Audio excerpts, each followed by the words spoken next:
बच्चों, अब मैं आपको वर्ड प्रॉब्लम पढ़ाऊंगा जो कि linear equation in two variables का सबसे इंपॉर्टेंट पार्ट है। अब वर्ड प्रॉब्लम में सबसे ज़्यादा आपको दिक्कत तब आती है जब आप इक्वेशन फॉर्म करते हो और कौन सी वैल्यू क्या माने, जैसे x किसको माने, किसको y माने, और फिर कैसे उसके बाद सॉल्व करें। इसमें आपको बहुत सारी दिक्कत आती है, लेकिन उस दिक्कत को मैं 2 मिनट में भी ख़त्म करता हूँ। आप ध्यान से इस वीडियो को देखते रहो, जो भी पढ़ा रहा हो पेन पेपर ले लो और बैठ जाओ चुपचाप और देखते रहो। देखो क्वेश्चन कह रहा है कि the difference between two numbers is 26। दो नंबर ऐसे हैं जिनका डिफरेंस 26 दिया हुआ है, दो ऐसे नंबर जिनका डिफरेंस 26 है, and one number is 3 times the other, और जो एक नंबर है वो दूसरे नंबर के 3 टाइम्स है। 3 टाइम्स मीन्स 3 गुना, ठीक है। फाइंड देम, तो उन नंबर्स को आपको बताना है। तो चलो, दो नंबर है ना साफ साफ, और linear equation in two variables हम लोग पढ़ रहे हैं, तो क्या करें, एक नंबर को हम x मान लें और दूसरे नंबर को y मान लेते हैं। Let the number be x and y। हमने दोनों नंबर्स मान लिए x और y, ठीक है। दूसरा काम जो भी कह रहा है, देखो हमेशा याद रखो इक्वेशन को, सॉरी यहाँ पे क्वेश्चंस को हमेशा 2 पार्ट में आपको बोला जाएगा। 2 पार्ट में इसलिए बोला जाएगा कि आप लीनियर इक्वेशन इन 2 वेरिएबल पढ़ रहे हो, तो 2 वेरिएबल जब आप पढ़ रहे हो तो आपको एक पार्ट से पहला इक्वेशन मिल जाएगा, दूसरे पार्ट से आपको दूसरा इक्वेशन मिल जाएगा। तो इस बात का ध्यान रखना है। तो पहला पार्ट यहाँ से the difference between two number is 26, पहला पार्ट हो गया आपका यहाँ तक। उसके बाद दूसरा पार्ट है, तो पहले part the difference between two numbers is 26, तो दोनों नंबर का डिफरेंस का मतलब होता है minus, means x minus y is equals to 26, हो गया। दूसरा पार्ट पढ़िए, and one number is 3 times the other, और जो एक नंबर है वो दूसरे नंबर के 3 टाइम्स है। तो मान लो जो x है वो या तो y x का 3 टाइम्स है या x y का 3 टाइम्स। तो हमने पहले x को माना है, तो मान लिया हमने x जो है y का 3 टाइम्स है, means x equals to 3y। आपको 2 इक्वेशंस मिल गए। अब थोड़ा सा इस इक्वेशन को सिंप्लीफाई कर लोगे तो ये बन जाएगा x minus 3y is equals to 0। 3y को मैंने राइट हैंड साइड से लेफ्ट हैंड साइड में शिफ्ट कर दिया, and let this is equation number 2 and this is equation number 1। Now अब आपके पास जब इक्वेशन आ गया, तब आप एलिमिनेशन मेथड या सब्स्टिट्यूशन मेथड या क्रॉस मल्टीप्लिकेशन मेथड कोई भी कर सकते हो। इन दिनों जो लॉकडाउन की वजह से जो बोर्ड के बच्चों का 30% सिलेबस रिड्यूस किया गया है, उसमें क्रॉस मल्टीप्लिकेशन मेथड को हटा दिया गया है। लेकिन आने वाले दिनों में तो क्रॉस मल्टीप्लिकेशन मेथड एग्जिस्ट करेगा ही, या एग्जामिनेशंस में बहुत सारे कॉम्पिटिशन में एग्जिस्ट करेगा, तो आपको सीखो, उसको ज़रूरी है, ठीक है। तो x minus y equals to 26 and x minus 3y equals to 0। तो आप इसको एलिमिनेशन मेथड से करो, क्योंकि एलिमिनेशन मेथड में सिंपली हो जाएगा। यहाँ पे भी देखो x है, यहाँ पे भी x है, साइन दोनों का सेम है। जब दोनों का साइन सेम होता है तो हम लोग क्या करते थे, सब्ट्रैक्शन करते थे, याद करो ना। तो ये हो जाएगा, हम क्या कर रहे हैं, इक्वेशन 1 से इक्वेशन 2 को सब्ट्रैक्ट कर रहे हैं, मतलब x minus y is equals to 26, और इसके नीचे आप इसको लिखिए x minus 3y is equals to 0। जब सब्ट्रैक्शन कर रहे हो तो साइन चेंज होता है, ये माइनस, ये प्लस, ये माइनस, कैंसिल आउट। 3y में से y जाएगा तो 2y बचेगा, क्योंकि ये प्लस है ये माइनस है। फिर यहाँ पे 26 तो रहेगा ही, तो यहाँ से y इक्वल्स टू क्या हो जाएगा, 26/2। तो y की वैल्यू कितनी आ गई, 13 आ गई। अब जब y की वैल्यू 13 आ गई तो किसी भी इक्वेशन में रख दो। सबसे सिंपलेस्ट ये है जो सबसे पहले हमने बनाया था, तो putting the y equals to 13 in this. तो यहाँ पे जब y की वैल्यू रखोगे तो x equals to 3 into y है, y की वैल्यू 13 है, तो 3 13 जा 39, ये आ गई x की वैल्यू। ध्यान से देखो, y की वैल्यू आ गई और x की वैल्यू आ गई। अब पहले समझो यार, अब आपने निकाल लिया, अब कह रहा था चेक कर लेते हैं, find the difference between two numbers is 26। तो 2 नंबर्स निकल गए, तो इन दोनों का डिफरेंस निकालिए। 39 में से 13 जाएगा तो 26 बचेगा, and one number is 3 times other. देखो 13 3 जा 39, 3 टाइम्स है, मतलब हम एकदम सही हैं। तो सबसे पहला काम क्या करना था, क्वेश्चन को 2 पार्ट में डिवाइड करना था। पहले तो क्वेश्चन थॉरली पढ़िए, फिर क्वेश्चन को 2 पार्ट में डिवाइड करिए। जब 2 पार्ट में डिवाइड करेंगे तो पहले आप सबसे पहले मानिए जो क्वांटिटी आपको पूछ रहा है उस क्वांटिटी को x और y मानिए, ठीक। फिर उससे पहले पार्ट से एक इक्वेशन बनाइए, फिर दूसरे पार्ट से एक इक्वेशन बनाइए, फिर उसको जिस भी मेथड से करना चाहे आप कर सकते हैं, अगर बोर्ड एग्जामिनेशन में ये ना कह रखा हो कि आप इसको क्रॉस मल्टीप्लिकेशन से करो, कि सब्स्टिट्यूशन से करो या एलिमिनेशन से करो, ठीक है। फिर और एग्जाम्पल्स लेते हैं। चलो बच्चों, अब ये दूसरा क्वेश्चन हम लोग करते हैं वर्ड प्रॉब्लम का। ध्यान से देखो, अलग अलग तरीके के मैं सारे क्वेश्चंस आपको कवर अप करा देता हूँ, ताकि बोर्ड में आराम से आप सारे तरीके के क्वेश्चंस कर सकते हो। ये कॉम्पिटिशन्स में भी आता है। तो देखो कह रहा है कि कि अ फ्रैक्शन बिकम्स 9/11, एक फ्रैक्शन है जो 9/11 हो जाता है when 2 is added to both numerator, जब दोनों में, न्यूमरेटर में भी 2 ऐड किया जाता है एंड डिनोमिनेटर, दोनों में अगर 2 ऐड कर दिया जाए तो फ्रैक्शन कितना हो जाता है 9/11, ठीक है। If 3 is added to both numerator and denominator, अगर 3 जोड़ दिया जाए फिर से अगर फ्रैक्शन में, तो वो हो जाता है 5/6। Find the fraction. अब आपको क्या निकालना है, मैंने कहा था जो, ध्यान से सुनो, आपको क्या निकालना है उसके हिसाब से मानो।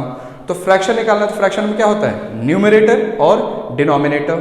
तो आप न्यूमरेटर को let the numerator be what x and denominator कितना हो जाएगा, कितना y।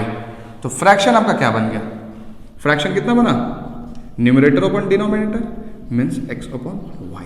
अब मैंने कहा था कि जब आपने मान लिया तो हमेशा क्वेश्चन को 2 पार्ट में डिवाइड करो और 2 अलग अलग 2 पार्ट से इक्वेशन बनाइए फिर सॉल्व करिए। तो ध्यान से देखो, अब फ्रैक्शन बिकम्स 9/11, मैं पहले पार्ट को देख रहा हूँ। अब फ्रैक्शन बिकम्स 9/11, 9/11 कब होता है when 2 is added to both numerator and denominator, मतलब पार्ट 1 यहाँ से हमारा यहाँ तक मिल गया। तो अगर आपका फ्रैक्शन कितना था ये x अपॉन y, अगर आपको दो जो है 2 is added to both numerator and denominator, मतलब दोनों में अगर आप 2 जोड़ दें तो आपका फ्रैक्शन जो बन जा रहा था वो कितना बन रहा था 9/11 बन रहा था, ठीक है।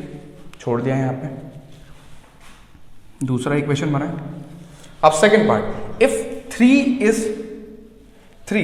Is added to both numerator and denominator, अगर 3 जोड़ दिया जाए किसमें न्यूमरेटर में भी और डिनोमिनेटर में। न्यूमरेटर कितना है x, इसमें 3 जोड़िए, डिनोमिनेटर कितना है y, इसमें 3 जोड़िए, तो आपको बन जा रहा था कितना, फ्रैक्शन कितना बन रहा है 5/6 बन रहा है ना, देख रहे हो। आप सिंप्लीफाई करके आपको 2 इक्वेशन सिंपली मिल जाएगा। यहाँ से इक्वेशन इसको सिंप्लीफाई करिए, क्रॉस मल्टीप्लाई करिए इस 11 से और इसमें ऐसे 11 into x 11x plus 11 2 22 is equals to 9 into y 9y plus 9 2 18। Solve करिए इसको तो ये हो जाएगा 11x minus 9y is equal to 22 को प्लस से उधर ले जाएंगे तो -4 आ जाएगा। And this is equation number 1, ठीक है। सिंपल सा काम यहाँ पे करो, क्या करोगे 6 से मल्टीप्लाई करो, यहाँ लिख रहा हूँ मैं 6x प्लस 6 3 18, 6x प्लस 6 3 कितना होगा 18, ठीक है। फिर इक्वल्स टू 5 से मल्टीप्लाई करें इधर तो ये हो जाएगा 5y प्लस 5 3 कितना होगा 15। इसको इधर शिफ्ट करिए तो आपका इक्वेशन बन गया यहाँ पे 6x minus 5y is equal to 18 को यहाँ से लेफ्ट हैंड साइड से right hand side 15 minus 18 -3 and let this is equation number 2, ठीक है ना। अब आप कोएफिशिएंट्स देखते हैं, ठीक है। आप किसी भी मेथड से कर सकते हो लेकिन एलिमिनेशन मेथड से जनरली करो जब तक दिया ना गया। तो यहाँ पे 11x है, यहाँ पे 6x है, यहाँ पे 9y है, यहाँ पे 5y है, थोड़ा सा इक्वेशन बड़ा है, ठीक है। तो इक्वेशन जब भी बड़ा हो जाए तो अब ध्यान दो कि छोटा करने के लिए क्या कर सकते हैं। अच्छा, इसको क्रॉस मल्टीप्लिकेशन मेथड से भी कर सकते हैं, जब इक्वेशन बड़ा हो तो क्रॉस मल्टीप्लिकेशन भी फॉलो करो। चलो क्रॉस मल्टीप्लिकेशन फॉलो करते हैं। तो एक काम करते हैं, सब कुछ इधर शिफ्ट कर लेते हैं, ठीक है। सब कुछ इधर शिफ्ट करने के लिए इसको मैं हटाता हूँ, ये मिटाता हूँ, ax plus b y plus c equals to 0 के फॉर्म में इसको करते हैं, ठीक है ना। चलिए इसको हटा दिया मैंने, ये हटाएंगे तो ये होगा 11x माइनस 9y और ये हो जाएगा 18 को इधर बुलाएंगे तो प्लस 22 माइनस 18 कितना होगा 4 इक्वल्स टू 0। ये इक्वेशन नंबर 1 हो गया। सिंपल से इसको इक्वेशन नंबर 2 बनाइए, 6x माइनस 5y इसको इधर ले आइए तो ये हो जाएगा +3 इज इक्वल्स टू 0। 18 माइनस 15 3 हो गया, ठीक। अब a1 b1 c1 और a2 b2 c2 एकदम क्या करेंगे, एकदम एक दूसरे के नीचे लिखेंगे। यहाँ मैं लिख रहा हूँ a1 b1 and c1, a2 b2 and c2, ठीक है। चलिए a1 कितना है 11 minus 9 4, 11 minus 9 and 4, a2 b2 c2 6 minus 5 and 3, 6 minus 5 and 3। चलिए याद करिए, यहाँ से आपका रिवीजन भी हो जाएगा क्रॉस मल्टीप्लिकेशन का। x अपॉन कैसे लिखते थे फॉर्मूला याद है, अरे x अपॉन फिर y अपॉन फिर 1 अपॉन, है ना, ठीक है। x upon B1C2, B1C2 means 9 3 जा -27 माइनस B2C1, तो माइनस माइनस प्लस 5 4 जा 20 प्लस हो गया यहाँ पे 20। ऑलराइट, फिर ये आपने कवर अप कर दिया था, क्यों? क्योंकि x लेना था। तो फिर y में ये इसको कवर अप करिए, C1A2 4 6 जा 24 माइनस C2A1, C2A1 कितना होगा 11 3 जा 33। ठीक है, बात समझ में आ रही है? नहीं समझ में आ रही है तब भी आएगी। फिर कांस्टेंट बंद करिए, A1 B2 11 into -5 -55 A2 B1, तो माइनस माइनस प्लस 6 9 जा 54। ठीक है भाई, ध्यान से देखो, थोड़ा सा इसको सिंप्लीफाई इधर करिए, ये बन जाएगा x अपॉन 27 में से 20 जाएगा तो -7 इक्वल्स टू y अपॉन 24 -33, 24 -33 कितना होगा 6, 30 हो गया और 3 9, तो ये होगा -9। ठीक है ना, इज इक्वल्स टू, ध्यान से देखो 1 अपॉन -55 में से 54 जाएगा -1, तो ये पूरा पूरा 1 अपॉन -1। आप पूछोगे सर ये क्या लिख रहे हैं 1 अपॉन -1, क्यों लिख रहा हूँ बता रहा हूँ। ध्यान से देखो, यहाँ से भी माइनस, यहाँ से भी माइनस, यहाँ से भी माइनस कैंसिल आउट हो गया, इस वजह से लिख रहा था बच्चों। तो अब क्या करेंगे, आपको मैं जब जैसा कि बता चुका हूँ, x अपॉन 7 इक्वल्स टू 1, तो x इक्वल्स टू क्या हो जाएगा 7। दूसरा y अपॉन 9 इक्वल्स टू 1, तो y इक्वल्स टू कितना हो जाएगा 9। मेरी बात को अगर चेक करना तो आप यहाँ से चेक कर लो। अब हमारा फ्रैक्शन कितना हो गया, ये तो न्यूमरेटर और डिनोमिनेटर हुआ ना, तो फ्रैक्शन हमारा हो गया f, यहाँ कहाँ पे लिखा था मैंने, यहाँ पे लिखा था, तो ये हो गया न्यूमरेटर आपका 7 आया हुआ है और डिनोमिनेटर आपका 9 आया हुआ है। अब बात को चेक करते हैं कि क्या हम लोग सही हैं। उसने कहा था अ फ्रैक्शन बिकम्स 9/11, जब दो जोड़ो 7 और 2 9 और 9 2 11, 9/11, हम लोग सही हैं।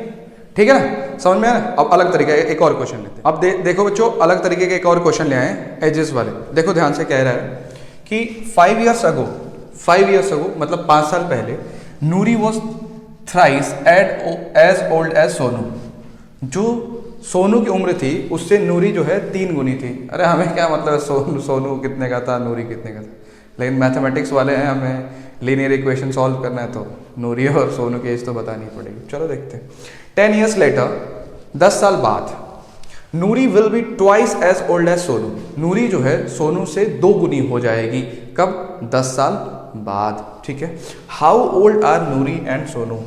तो नूरी और सोनू की उम्र हमें पता करनी है, भले अपनी उम्र पता हो चाहे ना हो। चलो देखो, ध्यान से देखो, सबसे पहला काम क्या करेंगे, याद करो, सबसे पहला काम आप करेंगे कि वेरिएबल्स लेट करेंगे, किसका क्या नाम। तो मान लिया मैंने कि नूरी की उम्र जो है x है, लेट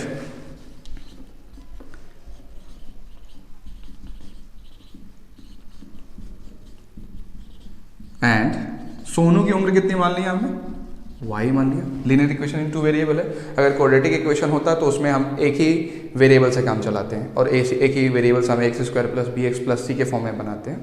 आप दोनों से सॉल्व कर सकते हो किसी वर्ड प्रॉब्लम को, लीनियर इक्वेशन इन 2 वेरिएबल्स और क्वाड्रेटिक इक्वेशन से दोनों से सॉल्व कर सकते हो। इसके लिए पहले थोड़ी पढ़ाई कर लो, फिर आप दोनों से देखना कैसे सॉल्व करते हैं। Let the age of Noori be x and Sonu का y। ठीक है। अब वो जो कहानी कर रहा है, मैंने कहा ना 2 पार्ट में, पहले उसके 2 पार्ट में डिवाइड करिए। किसको? क्वेश्चन को 2 पार्ट में डिवाइड करिए। पहला क्वेश्चन कह रहा है 5 years ago, तो 5 साल पहले की बात कर रहा है ना, तो दोनों में 5-5 साल घटा दो। अरे मान लो आज 20 साल के हो तो 5 साल पहले कितने साल के रहे होगे, 15 साल के। क्या किया? कम कर दिया ना। तो नूरी में से 5 साल कम कर दिया मैंने, और सोनू में से भी मैंने 5 साल कम कर दिया, है ना। अब इनके बीच में एक रिलेशन बनेगा, देखते हैं क्या बोलेगा। 5 years ago, Noori was thrice as old as Sonu.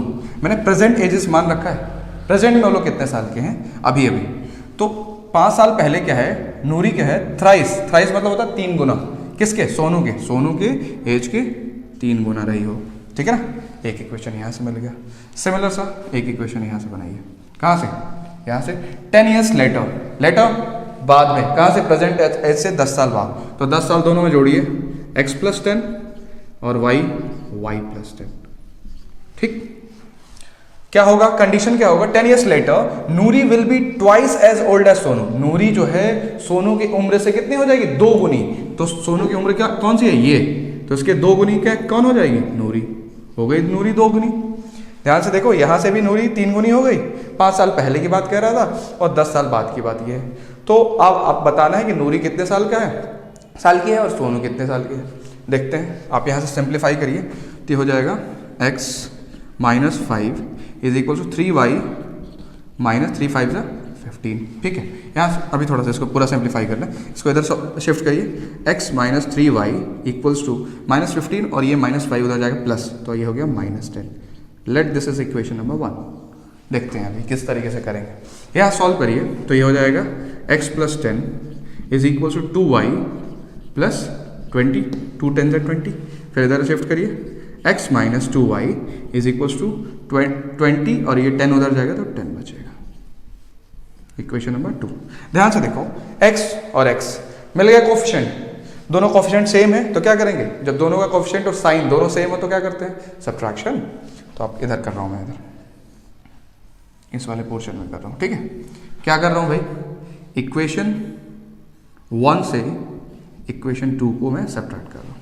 Equation 1 कितना है, x minus 3y equals to minus 10। Equation 2 कहाँ है भाई, x minus 2y is equals to 10।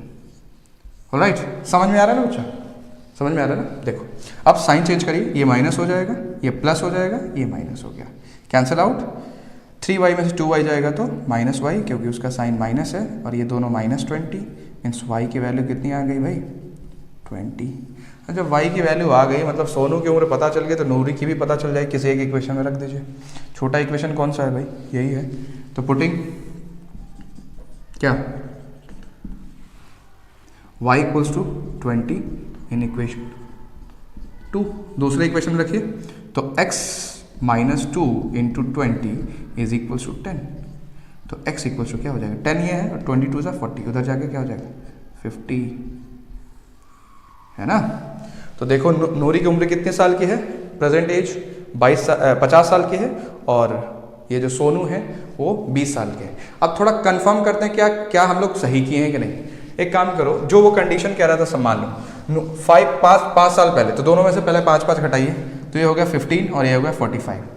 क्या हो जाएगा, Noori was thrice as old as Sonu, तो 15 3 45। देखो हम लोग कितना आसानी से चेक कर पा रहे हैं, पहले तो हम फ्रेम कर पा रहे हैं, सॉल्व कर पा रहे हैं, वैल्यू निकाल पा रहे हैं, उसके बाद ये भी चेक कर पा रहे हैं कि हम सही हैं, ताकि हमें पता चल जाए कि हमारे ये क्वेश्चन अब सही है, अब इसमें कोई डाउट की बात। ये क्वेश्चन काफ़ी बच्चों को प्रॉब्लम होता है, लेकिन मैं कंफर्म हूँ कि अगर आप मेरे इस वीडियो को ध्यान से देखोगे, जो भी मैं ये अभी समझा रहा हूँ अगर ध्यान से सुनोगे तो ईजी हो जाएगा। भाई कोई भी चीज़ टफ होना चाहिए, थोड़ा सा लाइफ में चैलेंज नहीं होगा तो आप ईजी काम तो सब लोग करते हैं, आप थोड़ा टफ काम करने के लिए बनो ना, तभी तो मज़ा आता है। ईजी काम तो सब करते हैं। चलो देखते हैं इसको।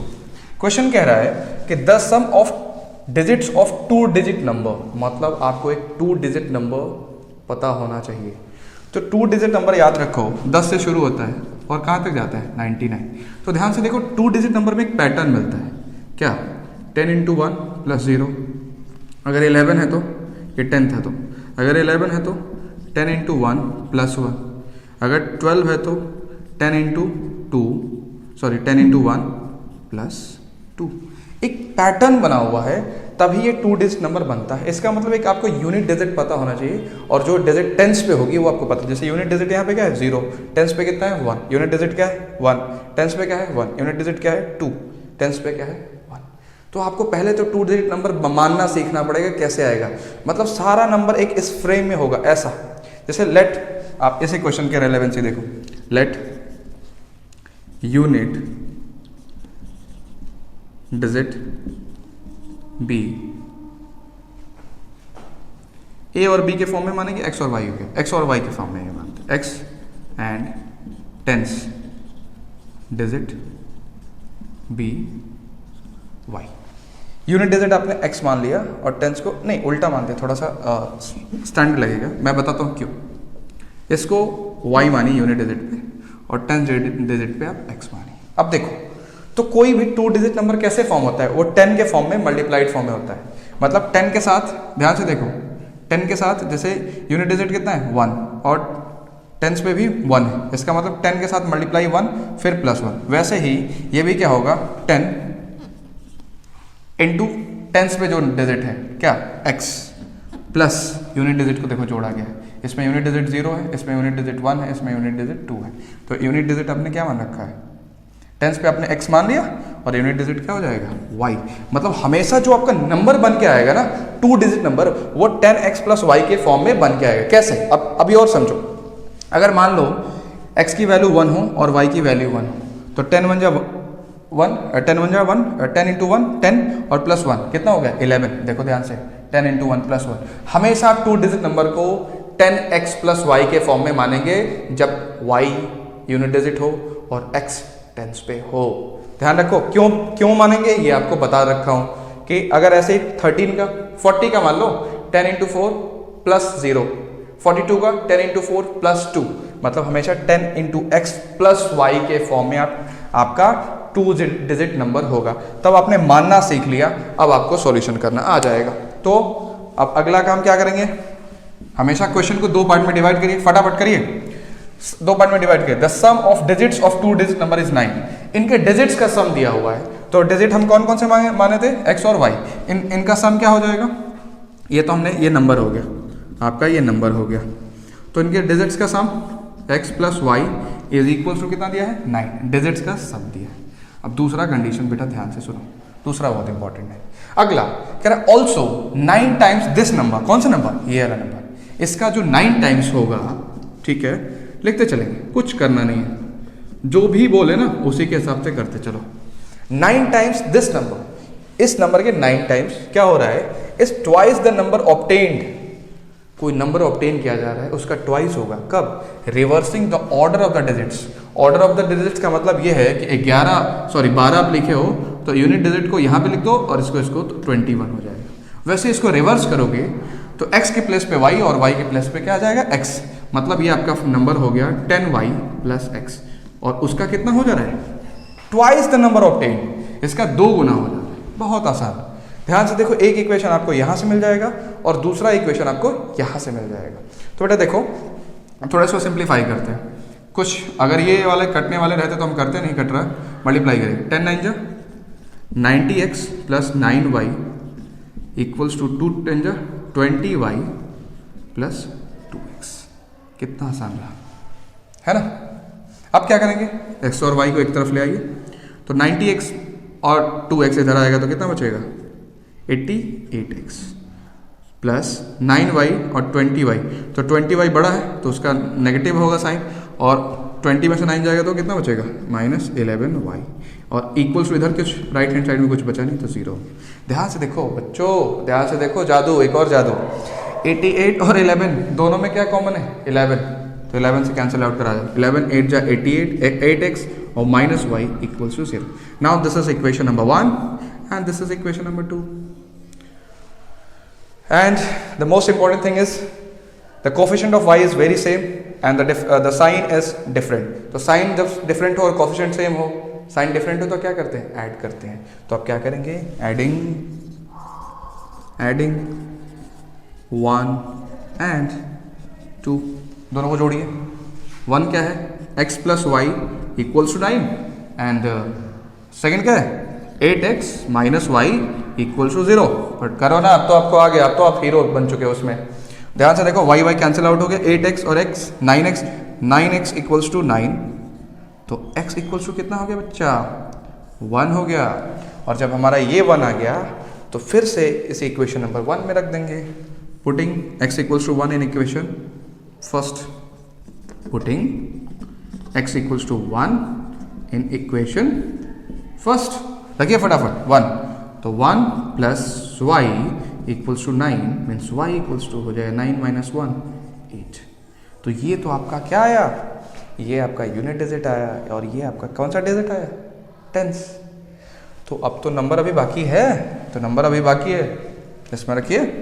तो ये क्या हो जाएगा 10 इंटू 1 प्लस 8, 10 1 जा 10 और 1 18।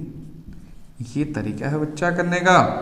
आप 1 और 8 ऐसे भी लिख सकते थे, क्योंकि 1 को आप टेंस पे लिख देते और 8 को ऐसे, लेकिन मैंने आपको फॉर्मेट क्या बताया, 10 into tens digit plus unit digit. हमेशा याद रखिए, एक शॉर्ट फॉर्म याद रखिएगा, नंबर हमेशा निकालने के लिए होता है अगर 2 डिजिट का नंबर हो तो। For the 2 digit number, for 2 digit number क्या होगा 10 इंटू टेंस प्लेस वाले डिजिट प्लस यूनिट डिजिट। अच्छा बच्चों, अगर यही बात एक और कर लूं, अगर 3 डिजिट नंबर है तो क्या होगा, अगर 3 डिजिट नंबर है तो हंड्रेड्स पे हो जाएगा इंटू दिस प्लस दिस। देख रहे हो ना जादू। ये वाला क्वेश्चन करते हैं, ये काफ़ी इंपॉर्टेंट क्वेश्चन है, और अगर ये क्वेश्चन कर लोगे तो ऐसे रेक्टेंगल या ट्रायंगल या ऐसे कोई भी ज्योमेट्रिकल शेप बेस्ड कोई भी क्वेश्चन आप आराम से कर सकते हो लीनियर इक्वेशन से। ठीक है, पहले क्वेश्चन को पढ़ते हैं। ठीक है, क्या कह रहे हैं, चलो देखो ध्यान से। कह रहे थे एरिया ऑफ अ रेक्टेंगल, मतलब आपको एक चीज़ दे रखा है रेक्टेंगल, ठीक है, gets reduced by 9 square units, 9 square unit से वो कम हो जाता है। कब, जब if it's length is reduced by 5 unit, जब उसके लेंथ को 5 यूनिट कम कर दें और ब्रेथ को इंक्रीज कर दें 3 यूनिट से, and breadth is increase by 3 units, मतलब लंबाई को क्या करें 5 यूनिट से घटा दें और चौड़ाई को 3 यूनिट से बढ़ा दें। ठीक है, if we increase the length by 3 units, अगर हम लेंथ को 3 यूनिट्स और क्या करें इंक्रीज कर दें, एंड ब्रेथ बाई 2 यूनिट्स, और ब्रेथ को हम 2 यूनिट क्या करें घटा दें, एरिया इज इंक्रीज, अब एरिया बढ़ जा रहा है, कितना बढ़ जा रहा है भाई 67। तो सबसे पहला काम ना बच्चा, पहले एक रेक्टेंगल बना लेते हैं हम लोग, ठीक है ना, तब देखते हैं क्या कहानी है इसकी। एक रेक्टेंगल बनाओ ध्यान से, ये रहा एक रेक्टेंगल, ठीक है बच्चा, बनाओ आप लोग। इसको आपने, इसकी लेंथ को आप x मान लो और इसकी ब्रेथ को y यूनिट मान लो, x unit and y unit. ठीक है, अब जो ये कहानी कह रहे हैं ना, आपने मान लिया let length x and breadth y unit. Unit इसलिए क्योंकि बच्चा यहाँ पे कोई और सेंटीमीटर या मीटर नहीं दिया है, तो आप यूनिट, क्योंकि स्क्वायर यूनिट में अपने इन्होंने दिया दे रखा है, तो अगर सेंटीमीटर होगा तो सेंटीमीटर स्क्वायर, मीटर होगा तो मीटर स्क्वायर, कोई बात नहीं, उसके पे नहीं जाना है। आप ध्यान से देखो, मैंने आपसे पहला काम आपको बोला था लीनियर इक्वेशन इन 2 वेरिएबल में, सबसे पहले आपको जो निकालना है ना वो मानो। तो आप ध्यान से देखो, find the dimensions of the rectangle. Dimensions का मतलब 2 ही डायमेंशन होते हैं, 2D ज्योमेट्री है ना, तो 2D ज्योमेट्री में 2 डायमेंशन होंगे, 3D में 3 होंगे, लेंथ ब्रेथ हाइट 3D में होगा और यहाँ पे 2D में लेंथ एंड ब्रेथ ही होगा, ध्यान रखिएगा हमेशा। तो यहाँ पे 2D ज्योमेट्री है तो इसके डायमेंशंस 2 ही होते हैं, या तो लेंथ और एक एक लेंथ और एक ब्रेथ। तो हमने लेंथ को x मान रखा है बच्चा, और y और ब्रेथ को हमने y मान रखा। ठीक है, जब हमने मान लिया तब इनकी कहानी, इस पूरे क्वेश्चन को 2 पार्ट में डिवाइड करिए। कहाँ तक, एक यहाँ तक, इफ से पहले तक। तो कह रहा है the area of rectangle gets reduced. पहले अब एरिया क्या हो जाएगा बच्चा, अब एरिया हो जाएगा, एरिया क्या फॉर्मूला होता है, length into breadth, x into y. अब आपका एरिया जो है x और y से निकला वो x और y बन गया। अब इनकी कहानी इन्हीं के थ्रू कह रहा है area of rectangle gets reduced by 9 square unit, 9 unit से घट जाता है। कब, it's length is reduced by 5। Length कितना हमने मान रखा है x, तो लेंथ को हमने 5 रिड्यूस किया, इंटू लेंथ इंटू ब्रेथ के फॉर्म में हमें लिखना है, इंटू, और and breadth is increase by 3। Breadth का हमने क्या मान रखा है बच्चा, y प्लस 3। तो एरिया में फर्क कितना, पहला एरिया था एक्स वाई, अब एरिया में फर्क कितने का हो रहा है, the area of rectangle gets reduced by 9 square unit, 9 square. पहला एरिया इतना था, जब हमने ये काम किया तो इतना हो गया। यहाँ से एक इक्वेशन आपका बन गया, दूसरा इक्वेशन आप यहाँ से बनाएंगे इफ के बाद से। इफ की बात सुनो, if we increase the length by 3 unit. अब हम लेंथ को कितने यूनिट से बढ़ा रहे हैं, 3 यूनिट से, मतलब x प्लस 3। ठीक है भाई, इनटू हम एरिया के फॉर्म में लिखना है ना, क्योंकि एरिया गिवन है। If you increase the length by 3 units and breadth by 2 units, क्या कह रहा है भाई, if we increase the length by 3 units and breadth by 2 units, और ब्रेथ को भी बढ़ा रहा है। थोड़ा क्वेश्चन चेक कर लेते हैं।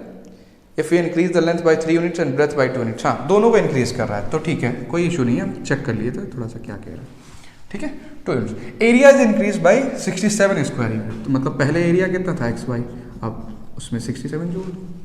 अब क्या करेंगे, थोड़ा सा ध्यान से इसको सॉल्व करना है, घबराना नहीं, एकदम सिंपल हो जाए, एकदम सिंपल हो जाएगा। जब आपने ये फ्रेम कर लिया ना तो अब सिंपल हो गया, टेंशन लेने की जरूरत नहीं। देखते चलो, तो ये हो जाएगा बच्चा, मल्टीप्लाई करिए x into y, x y, और plus 3x minus 5y minus 50 is equals to x y minus 9। ध्यान से देखो एक्स वाई इधर भी है, एक्स वाई इधर भी है, कैंसिल आउट हो गया ना कि नहीं। देखो linear equation in two variable, लेकिन प्रोडक्ट फॉर्म हट गया, एक्स और वाई हट गया अपने आप। तो इसको सिंप्लीफाई करिए तो ये बन गया 3x माइनस 5y, और इधर ये लाओगे या इसको उधर ले जाओगे तो ये हो जाएगा माइनस 9 प्लस 15, तो 6 आ गया। ठीक है ना, 9 और 6 15 होता है। ठीक है ना, तो दिस इज इक्वेशन नंबर 1 बन गया। दूसरा देखो, इसको भी वही काम करो, x into y x y plus x into 2 2x plus 3 into y 3y plus 3 into 2 6, और ये एक्स वाई प्लस 67। फिर एक्स वाई और एक्स वाई बच्चा कट गया, सबको सेम सिमिलर सा करिए, 2x और ये प्लस 3y इक्वल्स टू 67, और 6 को इधर से उधर ले जाएंगे तो 61 हो जाएगा। And this is equation number 2। अब क्या करेंगे, अरे अब क्या करेंगे, अब क्या करना है, बाकी रह गया। अब एलिमिनेशन मेथड से सॉल्व करो ना यार। तो ये 3x है और ये 2x है, ये 5y है और ये 3y है। कोएफिशिएंट बराबर नहीं हो रहा तो बराबर करना पड़ेगा। इसमें 2 से मल्टीप्लाई कर दो और इसमें 3 से मल्टीप्लाई कर दो, ताकि 3 2 6 हो जाएगा और ये 2 3 6 हो जाएगा। तो हम इसमें 2 से मल्टीप्लाई कर दे रहे हैं और इसमें आप 3 से मल्टीप्लाई कर दीजिए। ठीक है ना, तो ये हो जाएगा 2 3 6x minus 10y equals to 12। This is equation number 3। And इसमें 3 से मल्टीप्लाई करिए, 6x plus 9y equals to 3 1 3 3 6 18 183। थोड़ा सा बड़ा हो रहा है, चिंता करने की जरूरत नहीं है। This is equation number 4। अब तो हो गया ना यार, अब कुछ करना ही नहीं है ना, सॉल्व कर दो। दोनों का कोएफिशिएंट सेम, साइन सेम, तो घटा देंगे। इक्वेशन 3 में से इक्वेशन 4 को घटा दीजिए। तो इक्वेशन 3 कितना है, 6x minus 10y equals to 12। Equation 4 कितना है, 6x plus 9y equals to 183। ठीक है ना, क्या करेंगे, साइन चेंज करिए फटाफट, कैंसिल आउट। 10 और 9 माइनस 19y इक्वल्स टू ये 183 में से 12 माइनस करिए क्योंकि ये माइनस में है, तो 3 में से 2 जाएगा 1 बचेगा यहाँ पे, 8 में से 1 जाएगा 7 और 1 माइनस में। तो ध्यान देखो माइनस माइनस कट गया और 19 के टेबल में 171 99 जन। ठीक है ना, तो y की वैल्यू कितनी आ गई बच्चा, 9 आ गई। अब हमें क्या करना है, x की वैल्यू निकालना है। छोटा इक्वेशन ढूंढो,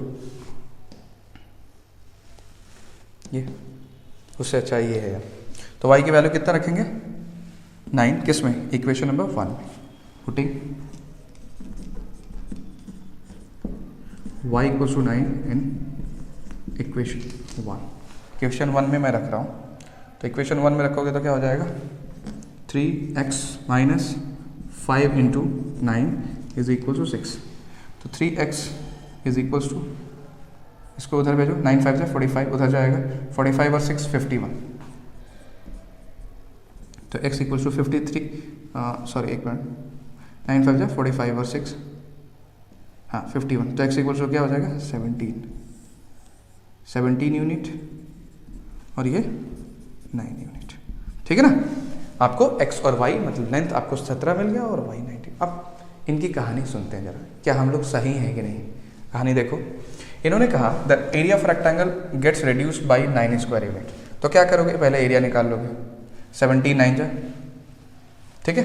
वो जो आएगा उसमें इक्वेशन में वेरीफाई, या यार कुछ वो भी छोड़ो यार, इतना क्या करने की जरूरत। x और y की जो वैल्यू आई है यहाँ पे पुट कर दो, जो मेन इक्वेशन आपने बनाया ना उसको पुट कर दो, अगर वो उसको सेटिस्फाई करना है तो सही। एक और इंपॉर्टेंट क्वेश्चन करते हैं जो कि एग्जामिनेशन पॉइंट ऑफ व्यू से बहुत ही ज़्यादा इंपॉर्टेंट है। बोर्ड्स में हमेशा पूछा गया है, बार बार पूछा गया है, और बोर्ड्स में ही नहीं, इन दिनों जितने भी वनडे एग्जामिनेशंस होते हैं जो बैंकिंग के हैं, एसएससी के हैं, उसमें ऐसे क्वेश्चंस पूछे जाते हैं। तो देखो अभी से बेस बनाओ और तैयारी आप केवल बोर्ड की नहीं, आगे तक के लिए, करियर के लिए भी करिए। तो ध्यान से इस क्वेश्चन करो, मैं ध्यान से क्वेश्चन को देखो, मैं आराम से आपको समझाता हूँ कि ऐसे क्वेश्चंस कैसे करते हैं कि जब आप घूम रहे हो या तैर रहे हो नदी में या बोट के साथ चल रहे हो, तो नदी में क्या होता है, कैसे स्पीड किसको क्या माने और कैसे क्वेश्चंस करें, ध्यान से आप समझिए। मैं आपको समझाने की पूरी कोशिश करता हूँ। देखिए, 2 चीज़ें आपको याद रखनी है, अप स्ट्रीम और डाउन स्ट्रीम। अप स्ट्रीम और एक आपको याद रखना है डाउन स्ट्रीम। डाउन स्ट्रीम का मतलब होता है ना बच्चा, स्ट्रीम के साथ आप जा रहे हो, ये स्ट्रीम चल रही है, धारा, पानी की धारा ऐसे चल रही है और आप उसके साथ ही जा रहे हो आप भी, तो अच्छा है ना। आप जब धारा के साथ जाओगे तो जो धारा की स्पीड रहेगी वो और जो आपकी स्पीड रहेगी वो दोनों जुड़ के स्पीड बनेगा। बढ़िया जा रहे हो, आपको ज़्यादा बहुत ही कम मेहनत करना पड़ता है। आप देखो ना ध्यान से, पानी में जब आप तैरते हो या पानी में ऐसे पड़े रहते हो तो जिधर धारा बह रहा है आप उधर बिना मेहनत के भी पहुंचने लगते हो। तो जब भी स्ट्रीम के साथ आप चलते हो तो उसको हम बोलते हैं डाउन स्ट्रीम। क्या बोलते हैं हम? Down stream. इसमें क्या होता है कि आपका जो स्पीड है और जो बोट की स्पीड करंट की स्पीड है और बोट की स्पीड है वो दोनों ऐड हो जाता है, या आप ही तैर रहे हो तो आपका स्पीड दोनों सम हो जाता है। और जब अप स्ट्रीम का मतलब होता है कि धारा भाई आप इधर से बह रही है और आप इधर से आ रहे हो, एकदम आप इधर से इधर चल रहे हो और धारा इधर से इधर चल रही है। तो ध्यान से देखो ना, आपको बहुत ही मेहनत करना पड़ेगा लाइफ में। अंडर द ग्रेविटी मतलब ऊपर से किसी चीज़ को अगर गिराना हो तो आसानी से अपने आप गिर जाती है, लेकिन नीचे से किसी चीज़ को फेंकना हो, ऊपर से गिराने के लिए मेहनत नहीं करना पड़ता, छोड़ दिया गिर गया। नीचे से फेंकना हो तो आपको मेहनत करके फोर्स लगा के फेंकना पड़ता है। वैसे ही अगेंस्ट द ग्रेविटी हो गया या अगेंस्ट द स्ट्रीम हो गया, वो चलना थोड़ा सा मुश्किल होता है। ठीक है, तो ध्यान से देखो, ये इधर से अगर ये स्ट्रीम चल रही हो x से और ये आप y से चल रहे हो तो यहाँ पे जो डिफरेंस हो जाता है वो x माइनस वाई क्या हो जाता है, मतलब अप स्ट्रीम जो होता है x माइनस वाई होता है और डाउन स्ट्रीम जो होता है वो x प्लस वाई होता है। ये एक कहानी आप सुन लिए तो अब क्वेश्चन आराम से हो जाएगा। कह रहा है कि Ritu can row downstream 20 kilometre in 2 hours rowing. Ritu जो है डाउन स्ट्रीम जब ट्रैवल करती है, तैरती है तो वो 20 किलोमीटर कवर करती है 2 घंटे में। और वही देखो अप स्ट्रीम 4 किलोमीटर कवर करती है वो भी 2 घंटे में। देख रहे हो ना, डाउन स्ट्रीम के साथ जा रही है तो आराम से 20 किलोमीटर तक 2 ही घंटे में चली जा रही है। स्ट्रीम के अगेंस्ट आ रही है तो वो क्या हो रहा है, 4 ही किलोमीटर आ रही है। देख रहे हो, मुश्किल है थोड़ा सा, तो समझिए आप इसको। लेट अब आप रितु की स्पीड मान लो कुछ और जो स्ट्रीम की स्पीड है वो कुछ मान लो। Let the speed of Ritu be x kilometre per hour and that of stream क्या y किलोमीटर पर आवर, है ना। हो गया कहानी। अब देखिए एक चीज, आप स्पीड इक्वल्स टू फॉर्मूला होता है speed equals to distance upon time. ये आपको ट्रायंगल याद होना चाहिए स्पीड और डिस्टेंस और टाइम का, कि कैसे किसको बदलते हैं। अगर डिस्टेंस के रिस्पेक्ट में निकालना है तो स्पीड इंटू टाइम हो जाएगा, टाइम के रिस्पेक्ट में निकालना है तो time equal to distance upon speed हो जाएगा, लेकिन speed equals to distance upon time. अब देखो हम क्या ले रहे हैं, आपको ध्यान से देखो तो यहाँ पे डिस्टेंस दिया हुआ है 20 किलोमीटर और कितने घंटे में, तो 2 घंटे में, ठीक है ना। फिर 4 किलोमीटर कितने घंटे में, तो फिर 2 घंटे में। इसका मतलब किलोमीटर पर आवर में क्या होता है, स्पीड। तो स्पीड के टर्म में हम लिखेंगे जिस टर्म में दिया रहेगा, जैसे मान लो टाइम के टर्म में दिया हो कि रितु जाती है 20 किलोमीटर अप स्ट्रीम एंड आती है डाउन स्ट्रीम 5 या 10 किलोमीटर और वो 1 घंटे का उस स्ट्रीम आने जाने में डिफरेंस होता है, तो आप वहाँ पे टाइम के रिस्पेक्ट में निकालते हैं, लेकिन यहाँ पे आपको स्पीड के रिस्पेक्ट में निकालना पड़ेगा। क्यों? क्योंकि स्पीड के रिस्पेक्ट में उन्होंने दे रखा है। तो अब हम केस पहला करेंगे डाउन स्ट्रीम, मतलब स्ट्रीम के साथ। तो स्ट्रीम के साथ चलोगे तो क्या हो जाता है x प्लस वाई, और तो कितना स्पीड कितना है इसका 20/2। कितने घंटे, 20 किलोमीटर कितने घंटे में जाती है, 2 घंटे में। पहला इक्वेशन यहाँ से बन गया। दूसरा, एंड अप स्ट्रीम, स्ट्रीम के against means x minus y, वो कितना हो जाएगा भाई 4/2, ठीक है। इक्वेशन बनाते हैं, 2 10 2 2 सा, कितना आसान रहा यार ये तो x plus y is equals to 10 हो गया एंड यहाँ से x minus y equals to 2 हो गया। आपको ध्यान से देखो, यहाँ से इक्वेशन 1 मिल गया, यहाँ से इक्वेशन 2 मिल गया, ठीक है ना बच्चों। अब इक्वेशन 1 एंड इक्वेशन 2 मिल गया तो अब क्या करेंगे, देखो वेरिएबल चेक करेंगे, कोफिशिएंट y का कोफिशिएंट सेम है और अलग भी साइन है, तो ऐड कर देते ना इक्वेशन 1 को इक्वेशन 2 से। अब अगर आप x का कोफिशिएंट देखते तो क्या करना पड़ता बच्चा, फिर आपको सबट्रैक्ट करना पड़ता, ठीक है। आपको थोड़ा सा स्मार्ट वर्क तो करना पड़ेगा, आप इस बात को समझो। तो आपने क्या किया, x plus y equals to 10, इसमें कितना जोड़ रहे हैं आप, x minus y equals to 2, minus minus cancel out, 2x equals to 12। तो बच्चा x इक्वल्स टू यहाँ से कितना मिल गया 6 किलोमीटर पर आवर। क्या आपने माना था बच्चा, स्पीड क्या हो जाता है, किलोमीटर पर आवर में होगा, ठीक है ना। डिस्टेंस किलोमीटर में होगा, टाइम आवर्स में या सेकंड में, या मिनट में, ठीक है। तो दो ही यूनिट आपके पास होती है ना, एक तो होता है किलोमीटर पर आवर और एक होता है मीटर पर सेकेंड, ठीक है ना। चलिए अब x की वैल्यू आपको 6 मिल गई, तो किसी में भी x की वैल्यू उठा के रख लो। तो मान लो मैं इक्वेशन 1 में रख रहा हूँ, putting x equals to 6 in equation 1, तो 6 प्लस वाई इक्वल्स टू 10, तो y इक्वल्स टू कितना हो जाएगा मेरे बच्चा, 4 किलोमीटर पर आवर, ठीक है। अब मैं आपको थोड़ा सा कॉन्सेप्ट देता हूँ, ये तो आपको आगे अब तो पूछ ही रहा था ना, स्टिल वाटर में स्पीड कितना होगा, करंट का स्पीड कितनी होगी। तो धारा की स्पीड आपने y मानी थी और रेतु की स्पीड, तो रेतु की स्पीड 6 किलोमीटर पर आवर है, धारा की स्पीड 4 किलोमीटर पर है। जब दोनों एक साथ जाएंगे तो दोनों की स्पीड जुड़ जाएगी, मतलब 6 और 4 10 किलोमीटर पर आवर से जाएंगे, लेकिन उधर से आएगी तो स्पीड कम हो जाएगी, 6 माइनस 4 2 किलोमीटर पर आवर से उधर से आएगी। देख लो 10 किलोमीटर पर आवर से गई है, तभी तो 10 किलोमीटर पर आवर से गई है, तभी तो 2 घंटे में 20 किलोमीटर जाएगी, और उधर से 2 किलोमीटर पर आवर में आई है, तभी तो 4 किलोमीटर होगा 2 घंटे में। देखो सब कुछ चेक हो जाता है अपने आप। मैथमेटिक्स के साथ आप ऐसे ही खेल सकते हो यार आराम से। कुछ चीज़ें मैं आपको फिर से समझाता हूँ बच्चा, वो ये अप स्ट्रीम और डाउन स्ट्रीम। एक्चुअली ये क्वाड्रेटिक इक्वेशन में भी है और ये यहाँ पे भी है, ठीक है ना। वहाँ पे टेंशन लेने की ज़रूरत नहीं है, मेरी बात को सुनो। जैसे मान लो मैं एग्जाम्पल लेता हूँ, ये हो स्ट्रीम और ये या तो आप हो या तो बोट है। चलो ये मान लिया मैंने बोट है, यार हंसना मत मेरे बोट, ठीक है। बोट मान लो x किलोमीटर पर आवर से चल रही है और स्ट्रीम, जो ये स्ट्रीम है ये y किलोमीटर पर आवर से, इसकी भी कुछ स्पीड होगी बच्चा। तो जब स्ट्रीम के आप साथ जा रहे हो ना, तो आपका स्पीड स्ट्रीम के स्पीड के साथ जुड़ जाएगा ना, एक ही साथ जा रहे हो ना, तो जुड़ जाएगा तो उसको हम बोलते हैं डाउन स्ट्रीम। और डाउन स्ट्रीम में स्पीड क्या होती है, ऐड हो जाती है। और अभी आप अगेंस्ट आने लगो, उधर से नाव ले आओ और इधर से पानी है, तो आपको पुश करेगा ना, तो स्पीड आपकी कम हो जाएगी। तो अप स्ट्रीम जो होगी वो x माइनस वाई होगी, 1 किलोमीटर पर आवर में, क्योंकि ये स्पीड है, या मीटर पर सेकंड में जो भी दिया रखा हो उसमें कर लेना, ठीक है ना। अब मुझे उम्मीद है कि आपको वर्ड प्रॉब्लम क्लास 10th के लेवल की जो भी लीनियर इक्वेशन इन 2 वेरिएबल्स का है वो आराम से समझ में आ गया होगा। Thank you students.